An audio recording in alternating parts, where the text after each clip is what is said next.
राम राम सा।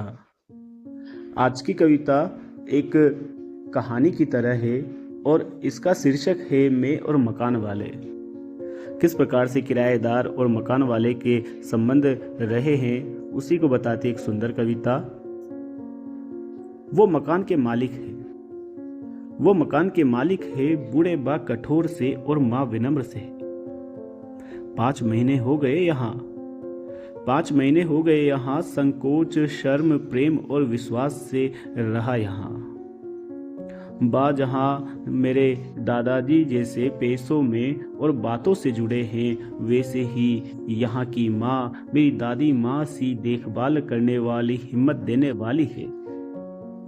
कोई परेशानी आई नहीं रहने में, कोई शिकायत आने दी नहीं मैंने।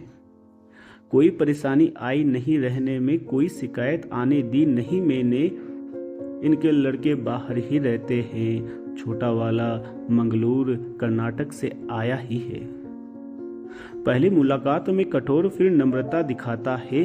छत का नल ठीक किया और कुछ बातें की हमने। उनकी पत्नी सीधी सादी गांव की ईमानदार मिलनसार है। सफाई की छत की साथ मिलकर हम सब ने, सफाई की छत की हम सब ने मिलकर। अब परिवार के साथ यही रहने वो आ गए हैं। उनकी पोती अच्छी सहयोगी रही मेरी, धीरज वो साथ लाए, समझ उनमें खूब रही। कभी कभार स्कूल से आते जाते बच्चों से बातें होती। इन भाई साहब ने ऊपर रहने की अब आज्ञा दे दी, इन भाई साहब ने ऊपर रहने की आज्ञा दे दी। मकान बदलने की सोच रहा था पर अभी यहीं रह रहा हूँ। मैं मकान बदलने की सोच रहा था पर अभी यहीं रह रहा हूँ। शुरू में संदेह लग रहा था पर समझ मुझे यहीं रहने की कहा उन्होंने। कुछ दिन अकेले गुजारे थे यहाँ मेरे, अब मेरे नंबर लिए इन्होंने, अब मेरे नंबर लिए इन्होंने। डर मुझे था परदेश का और वीराने में भूत का, पर हिम्मत उन्होंने दी और चाहा विश्वास मेरे साथ। मैं साथ रहा काम से अपने मतलब रखते हुए बस। पूरा घर मेरे नाम था, बंगला था पूरा खाली, ये बंगला ही था पूरा खाली।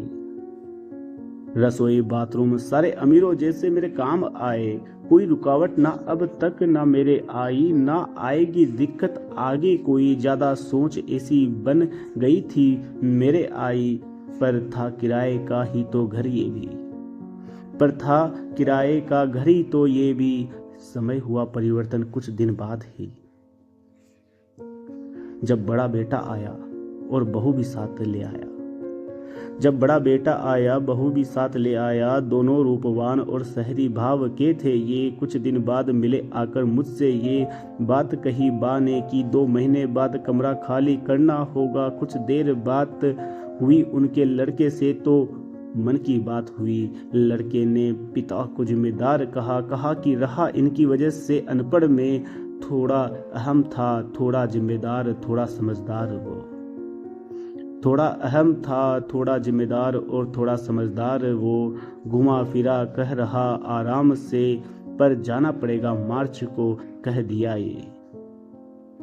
मैं निसंकोच मान रहा था बात को, मैं निसंकोच मान रहा था बात को। समझ रहा वो लड़की की शादी होगी और व्यवहार को।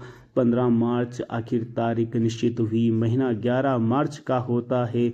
14 फरवरी गांव गया शादी में और आया बंद मिला बाथरूम। जाने क्यों अब नीचे का हॉल लग रहा अनजान सा, जाने क्यों ये घर लग रहा अनजान, जाने क्यों। मकान मालकिन पोछा करती, सजावट करती, लग रही मेजबान वो। पूछा दिक्कत हो तो चला जाऊंगा बता देना, पर मना किया कोई दिक्कत नहीं आई। पर तब से उनकी मालिकाना हरकतें मुझे न भाई। अब दोस्तों को, पहचान वालों को कमरा ढूंढने को कहा। अब किराया घर का देखना शुरू किया। स्टाफ ने भी बताया पर समझ असुविधाओं से न भाया। आखिर नए कस्बे में जाने का निर्णय पक्का हुआ। आज कहा मकान छोड़ने की तो मकान वाले बा लगे उदास। माँ को बा ने बोला होगा तो वो हुए अधिक भावुक आज, हुए अधिक भावुक आज। रोकने के शब्द उनके दिल पर लगे, मन भर आया मेरा भी आज विदाई का पल, कल परसों ये विकट मोड़ है आया।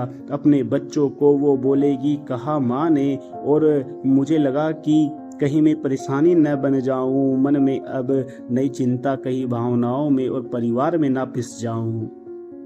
आखिरकार मकान किया खाली मैंने, माँ की आंखें थी नम बहुत, बा का चेहरा उदास और भावुक वो क्षण। क्या किया जिससे मैंने मन में थी इसी जगह बनाई। विचारों में खोया रवि, कुछ कहता कम, बस सामान उठाया चला नए मकान को और नए मुकाम को। ऐसी हमारी कविताओं के लिए हमारे चैनल को लाइक करें, शेयर करें और चैनल पर नए तो इसे सब्सक्राइब करें। धन्यवाद।